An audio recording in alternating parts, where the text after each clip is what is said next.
Bonjour et bienvenue dans Voix de recruteur by Fed Group. Vous voulez changer de job? Vous cherchez de nouveaux collaborateurs? Nos experts vous donnent des clés de réussite pour décrocher le meilleur poste ou le meilleur candidat, celui qui vous ressemble. Ici, on parle entretien d'embauche, intérim, CV, questions magiques et plein d'autres choses. Parce que dans chaque rencontre, il y a une opportunité. Construisons ensemble vos succès professionnels de demain. Bonne écoute! Bonjour et bienvenue dans Voix de recruteur by Fed Group. Je suis Maïva Ramsaï, chargée des contenus marketing chez Fed Group. Et aujourd'hui, je reçois Caroline Talon, consultante exécutive chez Fed Office à Lyon. Bonjour Caroline. Bonjour Maïva. Aujourd'hui, on est ensemble pour parler d'un sujet qui fait débat et qui pourrait bien changer le monde du travail.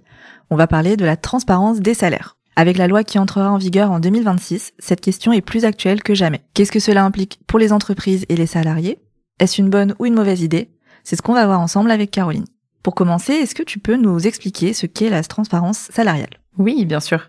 Alors, la transparence salariale, c'est tout simplement le fait de rendre les salaires visibles. Cela peut passer par des grilles salariales accessibles par tous, par exemple, par l'obligation d'indiquer une fourchette de rémunération dans les offres d'emploi également, mais aussi des plateformes où les salariés partagent leur salaire de manière anonyme. En France, certaines entreprises commencent à s'y mettre sous la pression des nouvelles générations et de la réglementation qui arrive, mais ce n'est pas encore généralisé. Aux États-Unis et en Europe du Nord, c'est déjà beaucoup plus courant. Ok, oui, donc en France, c'est beaucoup moins répandu. Est-ce qu'on peut quand même faire un petit état des lieux? Comment ça se passe côté entreprise et candidat, par exemple? Du côté entreprise, actuellement, elles ont une grande liberté sur la gestion des rémunérations et ne sont pas obligées de communiquer les salaires en interne. Elles peuvent demander aux candidats leur salaire actuel ou même passer pour ajuster leur proposition de rémunération. Après, côté salarié, ils ne savent pas combien gagnent leurs collègues et n'ont pas du tout accès à cette information. Et les candidats peuvent peut-être avoir une carte à jouer en ce moment? Bien sûr. Côté candidat, certains tentent de gonfler leur rémunération passée pour obtenir une meilleure négociation et on peut ne pas leur en vouloir. Oui, donc si je comprends bien, le flou règne encore côté rémunération pour les entreprises, les salariés et les candidats. Mais on le sait, la loi arrive bientôt sur cette transparence des salaires. Toutes les entreprises de plus de 100 salariés devront appliquer la directive européenne d'ici juin 2026. Alors, que prévoit cette loi et en quoi va-t-elle consister? Alors, il y a plusieurs mesures qui vont s'imposer. Si on reprend les entreprises, elles devront publier une grille des salaires incluant les rémunérations moyennes par sexe et par catégorie de poste. Elles devront également expliquer les critères de rémunération et les écarts de salaire. Il sera également interdit de demander aux candidats leur salaire actuel ou passé. Il y aura également l'affichage d'une fourchette de rémunération dans les offres d'emploi qui deviendra obligatoire et il y aura des sanctions financières. Elles sont prévues en cas de non-respect de l'égalité salariale. Très bien. Du coup, grâce à cette transparence, ça va changer aussi pour les salariés? Oui. Pour les salariés, ils auront accès à beaucoup plus d'informations sur les rémunérations pratiquées dans leur entreprise. Ils comprendront également mieux comment leur salaire peut évoluer et surtout sur quels critères. Et côté candidat, grâce à l'affichage de la fourchette de rémunération, ça va changer pour eux? Oui, ils pourront demander la fourchette de rémunération d'un poste ainsi que les avantages proposés comme plus de détails sur le variable ou même les primes. Après, l'objectif principal, c'est vraiment de lutter contre les inégalités salariales, notamment entre les hommes et les femmes, et d'instaurer plus d'équité dans le monde du travail. Ok, bon, la loi est prometteuse. Est-ce qu'on peut parler des avantages de cette transparence salariale? Bien sûr. Alors, il y en a plusieurs. On va commencer par la réduction des inégalités. Les écarts de salaire, notamment entre les hommes et les femmes, pourraient diminuer. Donc, bonne nouvelle.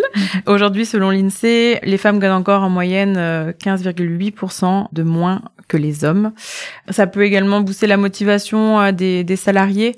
Quand les critères de rémunération sont clairs, les employés se sentent mieux reconnus et surtout plus impliqués, et ce qui peut favoriser aussi la fidélisation des talents et réduire le turnover.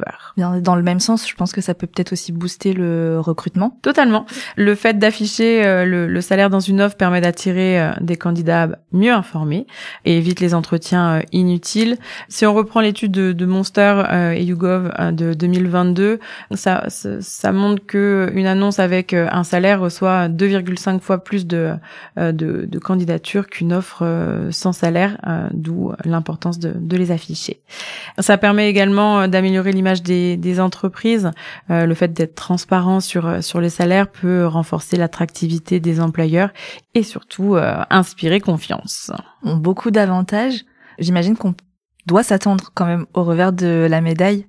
Quels peuvent être les risques et les inconvénients de cette nouvelle loi? Oui, il y en a toujours.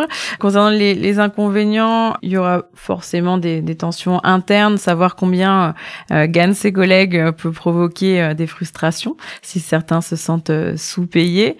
Il peut y avoir moins de flexibilité pour les entreprises également. Les employeurs auront moins de marge pour adapter les salaires selon les profils et surtout sur les performances individuelles, et aller sur une standardisation des salaires, ça peut être également un petit peu compliqué, puisque pour éviter les conflits, certaines entreprises pourraient fixer des grilles trop rigides au détriment des talents exceptionnels. Bien. Bon, là, la loi arrive d'ici une bonne année.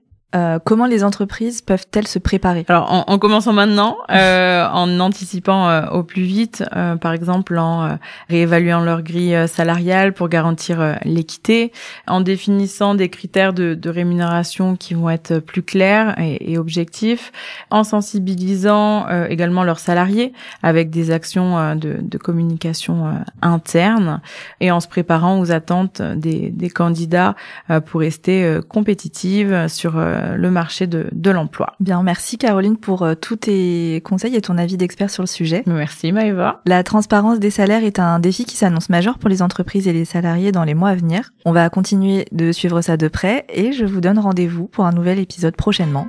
À bientôt.